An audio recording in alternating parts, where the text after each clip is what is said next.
और देखिए, करगिल की लड़ाई में कई जवानों ने सर्वोच्च बलिदान दिया था। देश की खातिर अपने प्राण न्यौछावर कर दिए थे। शहीद वीरों के परिजन 27 साल बाद आज भी उन क्षणों को याद करके भावुक होते हैं।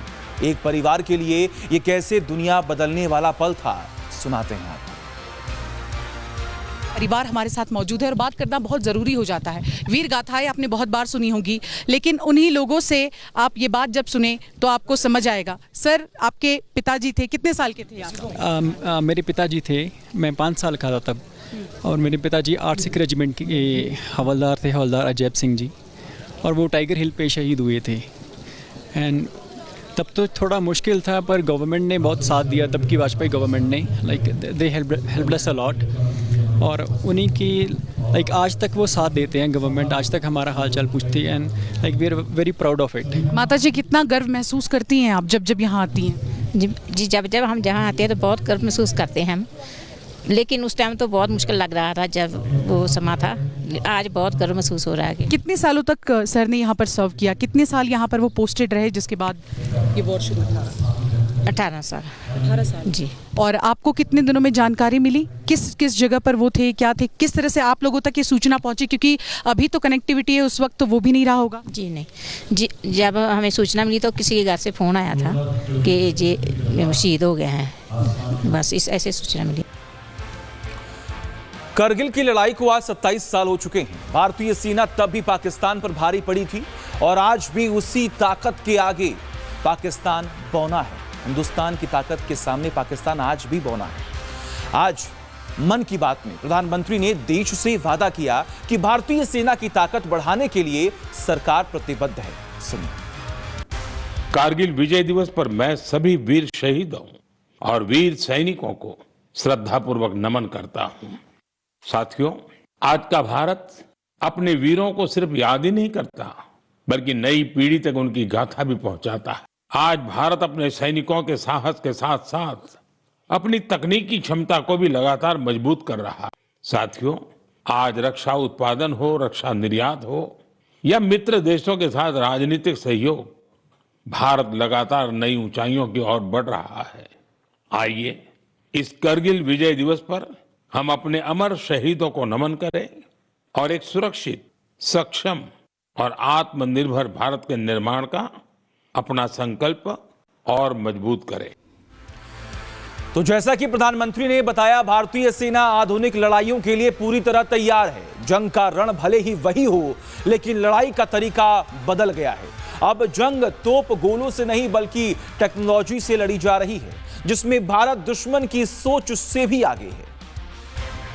युग में आप देखिए किस तरह से युद्ध अगर लड़ा जाएगा तो भारतीय सेना किस तरह से मुंह तोड़ जवाब देती है। ऑपरेशन सिंदूर के दौरान आपने देखा ही, लेकिन अब करगिल की ये तस्वीरें आपको दिखा रहे हैं। आसमान में एक के बाद एक कई ड्रोन्स आपको नजर आ रहे हैं, और ये ड्रोन्स ना सिर्फ दुश्मनों पर नजर रखते हैं बल्कि उन पर हमला भी करते हैं। इंटरसेप्ट करने के लिए भी इसका इस्तेमाल किया जाता है। और अब तस्वीरों में आप देख सकते हैं ये रोबोटिक म्यूल्स यहाँ पर पहुंच चुके हैं।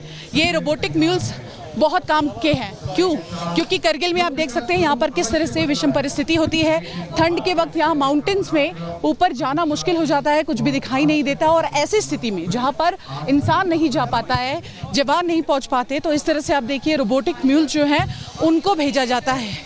और ये रोबोटिक म्यूल्स वहाँ पहुँचकर भारत की सुरक्षा को सुनिश्चित करते हैं। वहां से इंफॉर्मेशन जो है वो लगातार भारतीय सेना के जवानों को देते हैं, और उसके बाद भारतीय सेना के जवान अपनी आगे की कार्रवाई जो है उसको सुनिश्चित करता है।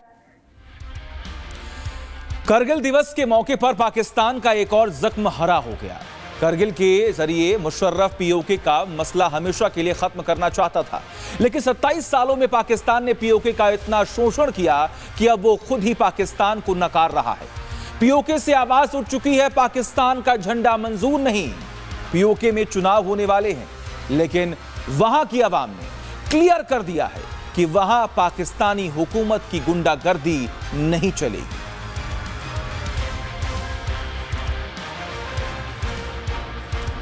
और यह बात रक्षा मंत्री राजनाथ सिंह ने भी साफ कर दी। द्रास से रक्षा मंत्री ने पीओके के मुद्दे पर पाकिस्तान को कड़ी चेतावनी देते हुए भारत का स्टैंड क्लियर कर दिया। साथियों, हमारा इंटेंशन साफ है कि अब पाकिस्तान से कोई बात नहीं होगी और अगर बात होगी तो सिर्फ पीओके पर ही बात होगी, जो कि भारत का हिस्सा है, जिस पर पाकिस्तान ने अवैध तरीके से कब्जा किया था।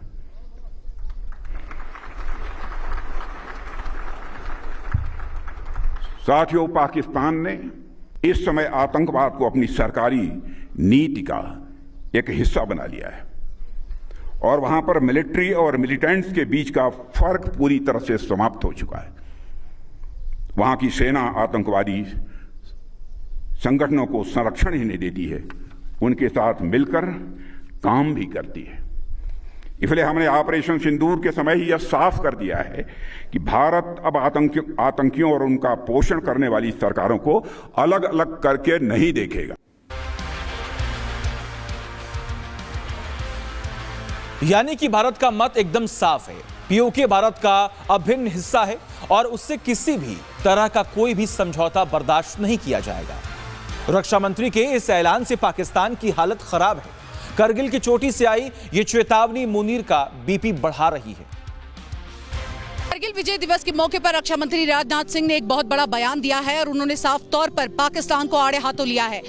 रक्षा मंत्री यहां पर यह कहते हुए नजर आए कि पाकिस्तान से अब बात होगी तो सिर्फ और सिर्फ पीओके के मुद्दे पर बात होगी। यहां ये तस्वीरों में आप देख सकते हैं, इसी पोडियम से उन्होंने राष्ट्र को संबोधित किया, एक बड़ा मैसेज दिया। जो जब जब यहां पर आते हैं करगिल विजय दिवस के मौके पर रक्षा मंत्री, तब आप देखिए एक बड़ा संदेश देते हैं और आज भी वो एक बड़ा संदेश देते हुए नजर आए। पाकिस्तान को आड़े हाथे लेते हुए उन्होंने बहुत कुछ कहा। साफ तौर पर कहा कि एक तरफ भारत विकास की गाथा लिख रहा है, भारत नित नए दिन विकास की बात करता है, वहीं दूसरी ओर पाकिस्तान जो है कभी सुसाइड बॉम्बर बनाता है, कभी हवाला के जरिए देश में आप देखिए किस तरह से अस्थिरता फैलाने की कोशिश करता है। लेकिन अब भारत ने दो टूक शब्दों में कह दिया है कि पाकिस्तान से बात होगी तो सिर्फ और सिर्फ पाकिस्तान ऑक्युपाइड कश्मीर पर होगी। अब देखिए पाकिस्तान चाहे पीओके पर कब्जा जमाए रखने के लिए कितनी भी कोशिश कर ले, अब डर और दहशत के दम पर बनाई उसकी हुकूमत कांप रही है। पीओके को पाकिस्तान में मिलाने का ख्वाब देखने वाले मुनीर और शहबाज का अपना ही कुनबा टूटकर बिखर रहा है। खैबर और बलूचिस्तान ने एक बार फिर साबित कर दिया कि पाकिस्तान के टुकड़े तय हैं। क्या है पूरा मामला, चलिए एक रिपोर्ट के जरिए आपको दिखाते हैं।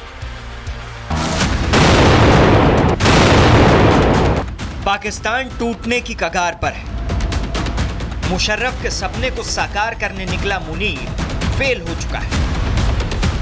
भारत को गीदड़ भभकी देने वाली पाक फौज को अपने ही घर पटक पटक कर मारा जा रहा है। बलूचिस्तान हो या फिर खैबर पख्तूनख्वा, पाकिस्तानी सेना हर जगह पिट रही है। बलूचिस्तान में विद्रोही संगठनों ने पाक सेना की हवा निकाल दी है। खैबर पख्तूनख्वा में टीटीपी ने मुनीर की जान निकाल रखी है। पीओके में जनता ने चुनावों के बहिष्कार का फैसला सुना दिया है। पंजाब और सिंध में पाकिस्तानी हुकूमत के खिलाफ आवाजें उठनी शुरू हो चुकी हैं। मतलब पाकिस्तान के अपने प्रांत हों या फिर उसके कब्जे वाले इलाके, सब जगह से उसका बैकअप तय है। खैबर पख्तूनख्वा में पाकिस्तानी सेना पर टीटीपी के लड़ाकों ने एक साथ 9 हमले किए। टीटीपी ने वहां पाकिस्तानी सेना को धोया और फिर डंके की चोट पे दावा भी किया कि अगर उनके इलाके में मुनीर का दखल कम नहीं हुआ तो उसका यही हाल होगा। क्योंकि टीटीपी ने खैबर पख्तूनख्वा इलाके में ऑपरेशन खैबर शुरू किया है, जिसके तहत उसने एक साथ 9 जगहों पर हमले किए। दक्षिण वजीरिस्तान में उसने 3 हमले किए, 2 हमले उत्तरी वजीरिस्तान और टंक में किए गए। इसके अलावा डेरा इस्माइल और पेशावर में भी एक हमला हुआ। इन हमलों ने मुनीर के खोखले गुरूर को चूर चूर कर दिया। उधर बलूचिस्तान में भी पाकिस्तानी सेना और सरकार की शामत आ चुकी है। बलूचिस्तान में बीएलए यानी बलोच लिबरेशन आर्मी ने आईईडी धमाका कर पाकिस्तानी सेना को घुटनों पर ला दी। बीएलए ने बोलान डिस्ट्रिक्ट में पाकिस्तानी सेना की एक गाड़ी को पल भर में उड़ा दिया। बलूचिस्तान में हुए इस अटैक में पाकिस्तानी सेना के 12 जवान मारे गए। अकेले जुलाई में बीएलए ने पाकिस्तानी सेना पर दर्जन भर से ज्यादा हमले किए। इन हमलों में अब तक 42 लोगों के मारे जाने की खबर है। इनमें 18 पाकिस्तानी पुलिस के जवान बताए जा रहे हैं और सेना के 15 जवान हैं जो मारे जा चुके हैं।